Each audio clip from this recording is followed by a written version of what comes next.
Hello, everyone, and welcome to the first episode of MMA Start to Finish. It's a working title. We don't know if we love that title, but after deliberating for like 15 minutes, we decided maybe we'll stick with it. Yeah, seems good enough. It works. There's a double entendre there. Start to finish. As in, we're starting in 93 and finish is in now. But also, in fights, there's a start and there's a finish. So, you get the joke. You get the joke. Anyway, I'm Julian, and this is Matt. Hi. This is Matt. I have been a UFC and MMA fan for the past 5 years, and I've gone through and watched a lot of the older fights. I have pretty good MMA historical knowledge. I've been following the sport for a while. I dug in, did my research when I first got into the sport. Matt's fairly new. I've been watching fights with you for 2-3 months now? Yeah, about 3 months, I think. And we started just as hanging out because it was a thing to watch. But as time went on, we started putting up not a roster, but we started keeping track of who won. We would do predictions. We'd predict each fight, and we developed our scoring system where if you got a fight perfect as far as the round and the method, you get 4 points. If you just got the fighter right, you'd get 1. That was a fun way for us to get into it, and then we figured it'd be fun for us to go and talk about all the old crazy bullshit fights that have happened. Yeah, so we'll go back, see how it all started, and eventually work our way up to now. Yeah, we're going to start off with UFC 1 in 1993. We're going to cover Pride, WEC, obviously UFC. Maybe once we get into modern stuff, we'll dip into Bellator, Yeah. if it makes sense, but it's quite a while from now. Yep, we'll focus mostly on UFC, some Pride, a little bit of Bellator when it makes sense. Yeah, it's gonna be mostly UFC centric, but we're gonna veer from there. So hopefully you guys enjoy this first episode, and now to UFC 1. So let's talk about UFC 1. That mess that it was. It was a mess. An entertaining mess. The first thing that struck me was the promotional, the mutant man that we have on the here? weird, extremely 90s graphics they were using. Oh, it was the 90s. And I don't know if you noticed this, but everybody walked out to the same song. They did? Yeah, it was just the same generic butt rock tune. I didn't notice that. Yeah, I've gone back and watched a bunch of these, and that's just the song everybody walks out to for the first 5 years. You'll get used to it. It's it becomes extremely annoying. Huh. Before we get into the card, let's talk about the actual event. November 12th, 93 at McNichols Sports Arena in Denver, Colorado. Does it still exist? That's a good question. Let's see. We're on Wikipedia. We have access to the technology. McNichols Sports Arena. Do you still exist? Because I know they get rid of them sometimes when they're just not used. It was demolished 18 years ago. Oh, wow. No. It opened in 75. It closed in 99. And they destroyed it when I was 3 years old. Oh, man. The first fight of the night was Gegard Gordeau versus... Let me see if I can say his name correctly. He's since Americanized his name. His name is now Taylor Wiley, as it says here. But he was born Talea Tully. He was a sumo wrestler. His first and only MMA fight was this one here. And Gegard Gordeau was a Savate champion. He was a kickboxer. He had 5 kickboxing fights. And this match lasted maybe 10 seconds. At most, 20 seconds. If I could just recap the fight in a sentence or two. They square up. Gegard leg kicks him. He drops... Actually, I'm sorry, he didn't leg kick him. Sumo wrestler boy went in for a double leg takedown. Got sidestepped. Kicked in the face so hard that one of his teeth landed next to the broadcast team. Yep. Let's talk about the broadcast team. So the problem with doing commentary for a thing that doesn't exist yet is you have no precedent and you have no way of knowing if you're extremely bad. How would you describe the commentary, Matt? The commentators, well, we had a guy from the NFL. Jim Brown, NFL running back for the Cleveland Browns, was the commentator for the first UFC fight. Okay. We had... No Joe Rogan yet. No, of course Pre-Rogan. We had... I can't remember any of their names. No, they're very forgettable. It was like two clowns who looked like they were just sports people who like commentated sports things. Yeah. And there's one lady who was a kickboxing champion, but one of the commentators kept like playing down her abilities because she was a woman. It was very weird. Do you remember that? I remember a little bit, yeah. Let's get back to the first fight, though. So the octagon itself looks nothing like the octagon we have in 2018. Of course not. You called it very flimsy. It looked flimsy. It looked as if you had not like the cliche kind of frat team making it, but a frat team made it, is what it looked like. It looked like you assembled a squad of toddlers and told them to build an octagon out of like styrofoam. If you used the parts of a fence to make an octagon and then just covered the metal in foam, that's what it looked like. I'm pretty sure they started one of the fights before the door was closed. I pointed that out. They did. I don't remember which fight that was, but I remember you mentioning that. They did start a fight, and the door was not closed yet, or it was around, and they started without closing the door. And they just weren't. When somebody, I good remember at it, somebody yeah. got pushed up against the cage, and it almost like collapsed. It was not super stable. People would push up against the other side just in case, because it was shaking so much. Important thing to note about UFC 1, there were basically no rules. There are 3 things you aren't allowed to do, and outside of that, balls to the wall, do whatever the fuck you want. You couldn't eye gouge, you couldn't bite, and you couldn't fish hook. You want to punch somebody full force in the nuts? Be my guest. Completely legal. You want to rip somebody's hair out of their head? Also completely legal. We didn't see any of that, but that was legal. We did see someone losing a bit of hair. They did mention that with the... That's right. The big guy. He was in white. He was a kickboxer? Let's get into that. Let's finish the first fight and we'll talk about the next All right. fight. So, you notice we don't have much to say about this first fight because it lasted... I can actually tell you how long this fight lasted. It lasted 26 seconds. In this first fight, after this poor sumo wrestler was knocked unconscious, the fans booed. They didn't understand what happened. Do you remember that they booed after he got knocked out? They booed because they weren't going to continue the fight after this man had received a cut under his eye. He had lost a tooth and briefly lost consciousness. That's right. The rules were such that it was like ambiguously fight to the death. Like your corner could throw in a towel or you could tap out. But in this first UFC fight, the referees actually had no authority to stop a fight, which is fucking crazy. And it really shows in the later fights, for sure. Oh, yeah, we'll get to that. So the next fight, the guy you were talking about who lost some hair, Kevin Rozier, is a kickboxer. He actually, I did some research on him, he actually died a little while ago. He died of a heart attack in 2015. Oh. But he did win his first fight against Zane Frazier. And I believe this was, actually, Zane would go on to fight in quite a few more MMA bouts. 4-11 final record. Anyway, I'm getting super off track. Kevin Rozier won, though. He did.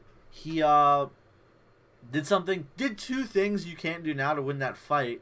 He punched the dude in the back of the head. True. A bunch of times, which was legal, totally legit. And then when the dude was on the floor and the ref couldn't stop the fight, he curb stomped him like 3 or 4 times. As a matter of fact, on his record, it has TKO head stomps. Head stomps. Because there's Zane Frazier is all right. rules that he's not used to. Yeah, the rules Of no rules. there were no rules. Like you just fucking go. It was chaos. This was the one where I have it actually marked down here. This was the one where they left the gate open. This is the one where the gate was still open before they started the fight. And what else that I remember writing down about this fight? Oh yeah, I don't know how this happened. Somehow Zane Frazier missing a big chunk out of his shoulder. Do you remember that? You saw his flesh. I pointed that out, yeah. Yeah. He got that either clawed off or hit off. I mean, there's no gloves, too. That's one of the things about UFC 1. No rules, no gloves. So I'm sure somebody caught a fingernail. Of course. I actually saw a thing today of the proper wrapping for your hand for when you're in a sort of fight like that. Yeah, there's a certain way you have to wrap your hands. I actually have hand wraps that I've used before. I had to watch a video on how to put on hand wraps. Well, yeah, because it's like a whole thing. It's kind of complicated.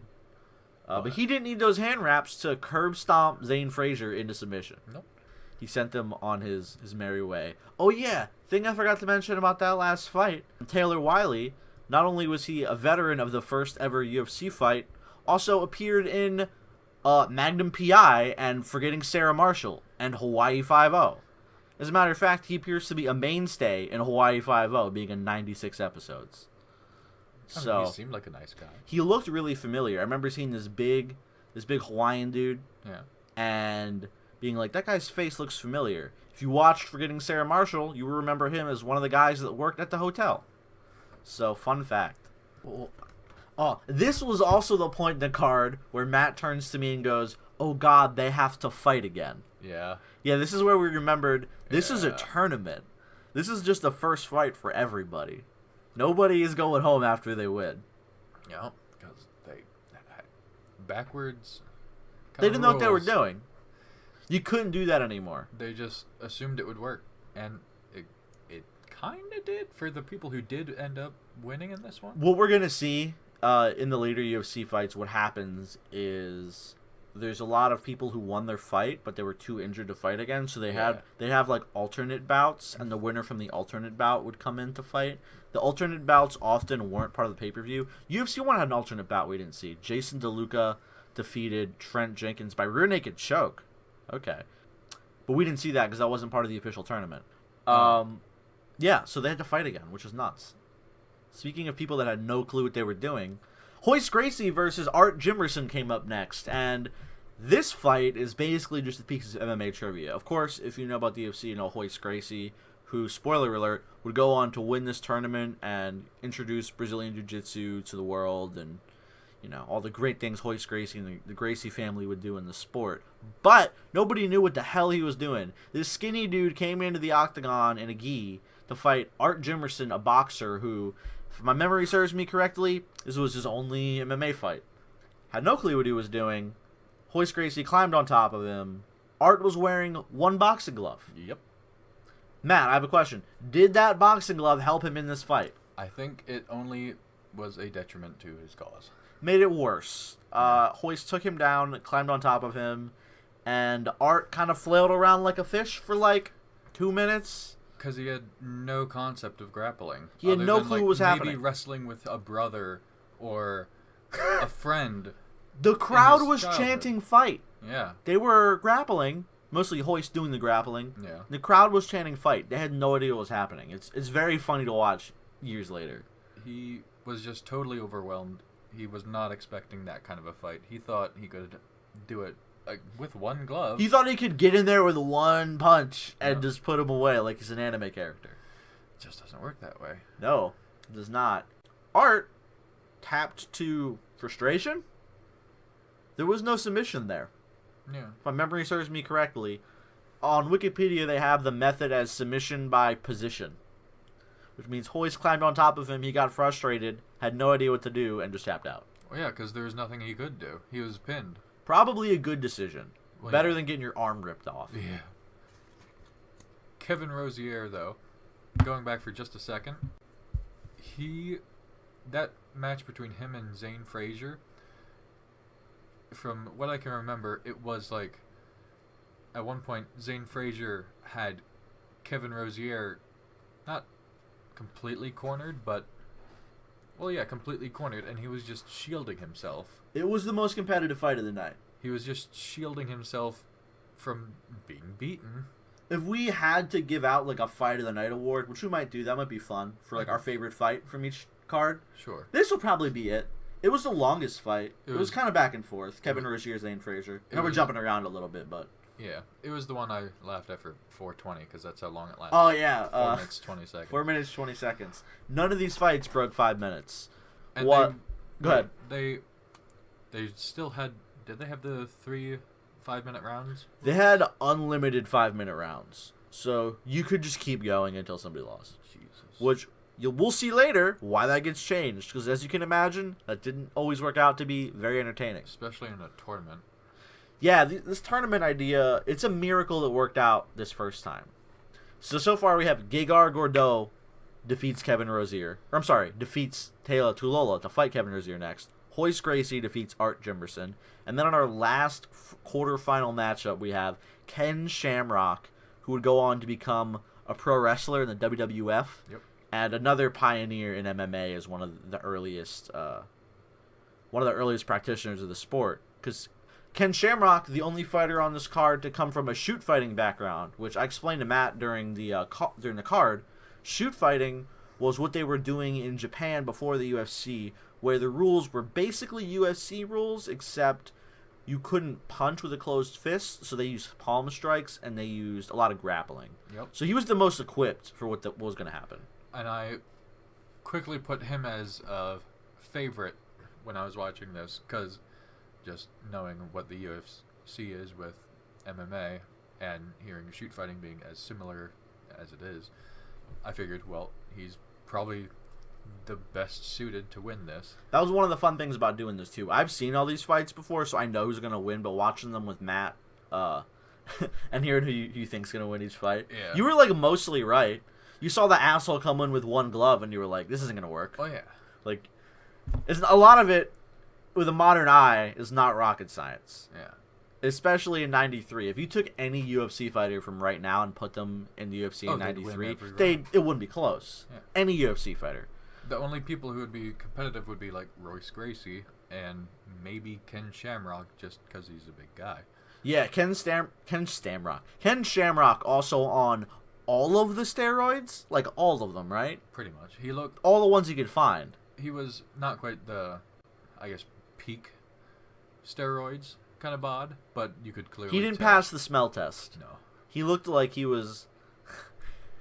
he looked like he was on steroids. He had that V shape to his body, which is doable, but not to that degree. Ken Shamrock also noted for being kind of crazy, and after let's get into the actual fight. So he fought Patrick Smith, and he defeated him by heel hook. Another fight where, when the grappling was occurring, the crowd chanted fight, because they had no idea what was happening. Yeah.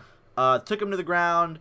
Patrick Smith, Taekwondo fighter, didn't really know what to do. Patrick Smith actually would go on to fight in, I believe, quite a few bouts. He would fight in 35 mixed martial arts fights and go on to compete in the UFC again. But in this first fight, Ken basically ripped his heel off and just finished him in less than 2 minutes. Good context for this of people not being satisfied with some of these fights is because this is the first time this has ever happened. Well, there's no context. Well, what I'm thinking is it's the early 90s. It is the after early the 90s. 80s. This is like peak ninjas versus one hero or samurai versus whatever. People were all about karate movies. Big fight scenes and just people fighting in general. When you see people fight in the street, it does not look like what you see in the movies. It's, well, that, and it's usually just swinging fists so you can hit the other person as much as you can. Or just a standoff for a long time, kind of like what you see in boxing. And then a few good hits, or it is just a rumble of hitting people back and forth. What these are is it's grappling and holding someone down. And imposing your will. Imposing your will. And holding them down till they submit, or you threaten to tear something off of them. You elbow them in the brain until they stop moving. Or knock them out, yeah. Yeah. Important to note about UFC, the subtext of this whole event was people wanted to see which martial art worked. Yeah. And the reason mixed martial arts would go on to flourish as a term is because people found out that one martial art did not work. You had to be good at everything to be a good fighter. Some just aren't compatible. Yeah, you can't come into this having no grappling background, because if the person you're fighting knows anything, it's done. Yeah. You can't knock somebody out off your back. It's happened, but it's very rare, and it's usually with an up kick. No one's throwing right hands off their back, knocking people out. Yeah. I feel like if they had, I guess, the knowledge or just better forethought for what would happen, they would have had a different lineup as far as people fighting each other, so that it wouldn't be so lopsided for one person. Yeah, there's some matchups in here where I wonder how it would have gone. Like if Art Jimmerson fought Zane Frazier instead. Yeah. And if Royce Gracie fought Kevin Rozier. I wonder how that would have gone. So, we're into the semifinals. The next fight is Gegard Gordeau versus Kevin Rozier. And Gegard would... Are you sure it's not just Gerard? Is it Gerard? It is Gerard. I keep saying Gegard. I don't know why. Gerard, I'm sorry. Gerard. I'm not sorry. You know why I'm not sorry? What? Because I did some research on Gerard, and I'm going to just read you this entry from his Wikipedia. Gerard has a very poor reputation in the MMA community, stemming from his frequent use of illegal tactics in the ring, namely eye gouges, having permanently blinded I'm going to say this name wrong, Yugi Naka, in his right eye. So this guy's kind of a dick. Alright. He did beat the crap out of Kevin Rozier, though. He gave him some leg kicks. Again, there's no way to stop these fights. Like, the refs are not allowed, so the corner has to throw in the towel. Yeah. Kevin crumples. The ref can't step in.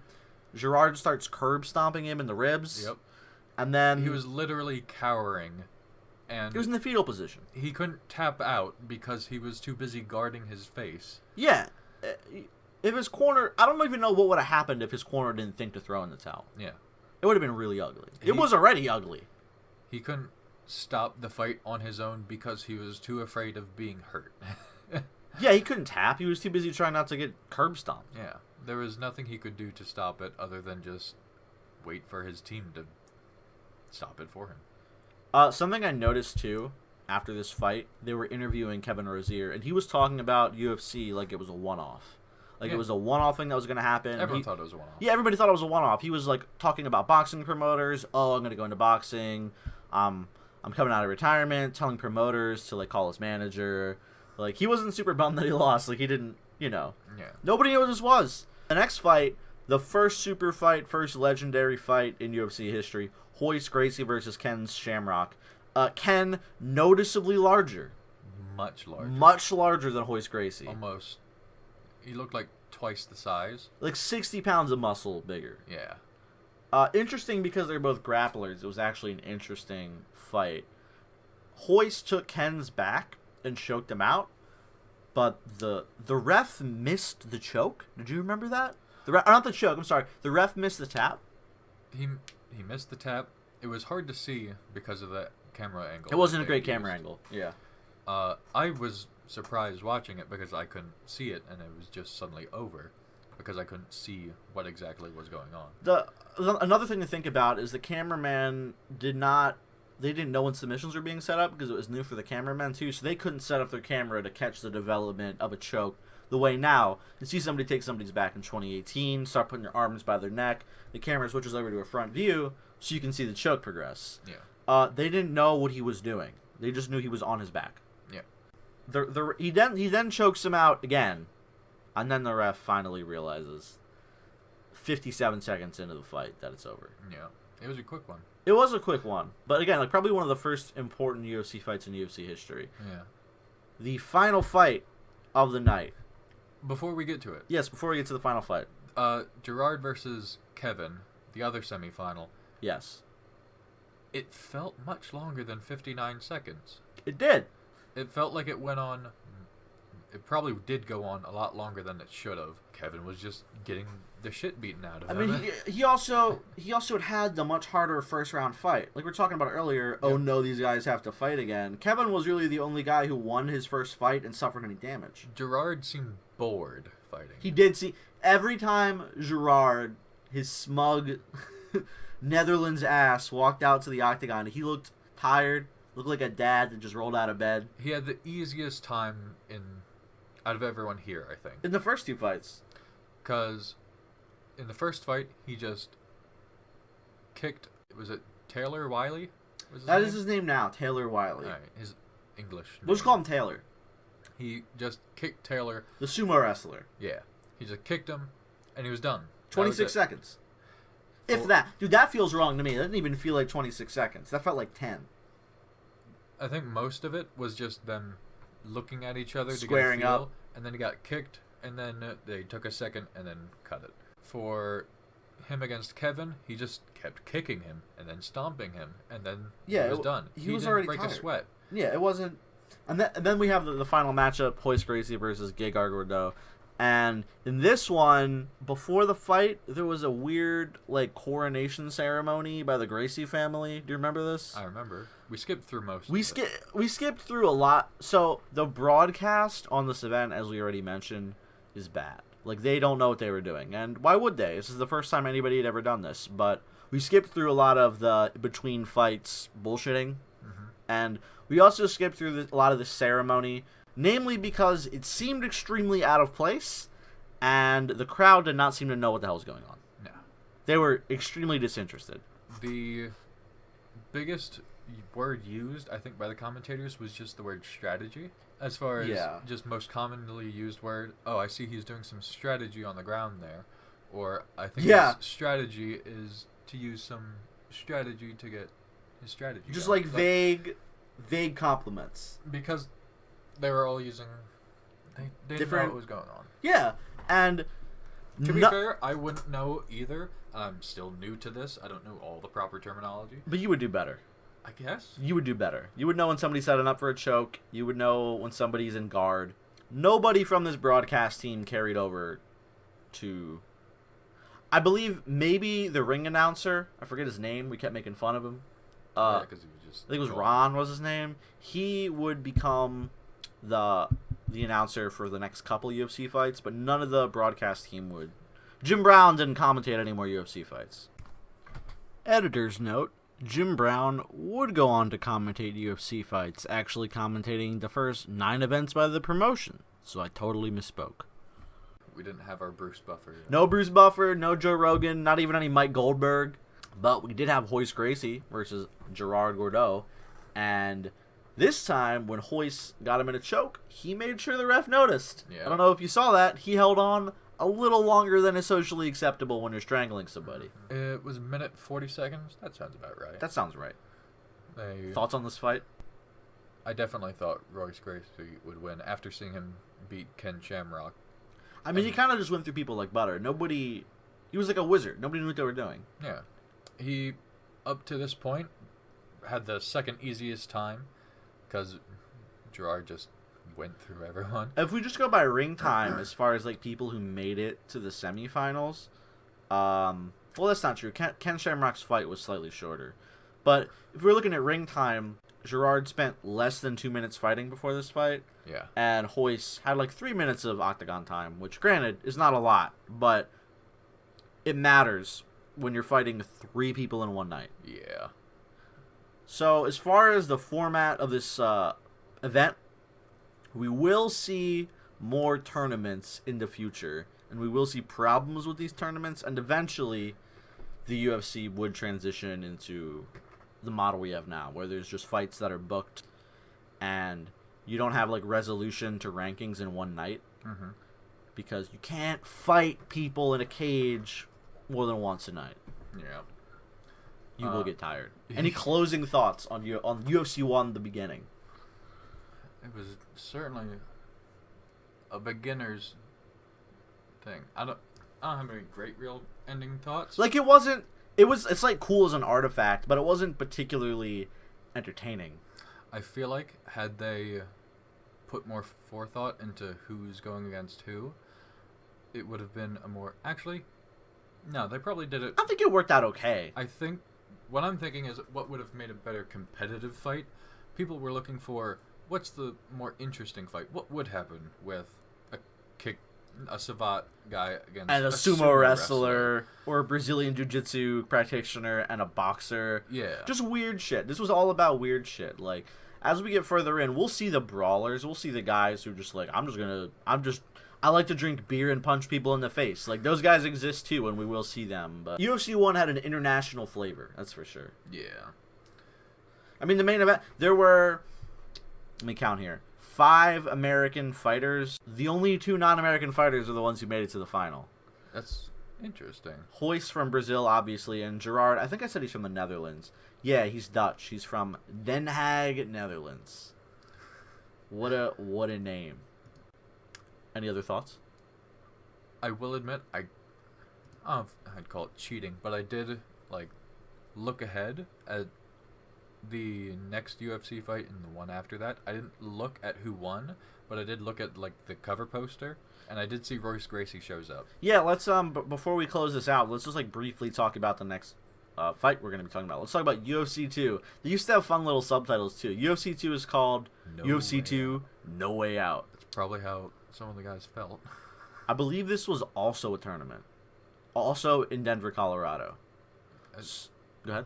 Well, I was gonna say if you scroll down, we'll see, but I don't want to. Yeah, I don't want to spoil the fights. So, next time we'll talk about UFC 2. Thank you guys for listening. I hope you had fun. This weird little experiment. Yep. I'm sure we'll get better at this as we do this more. Of course.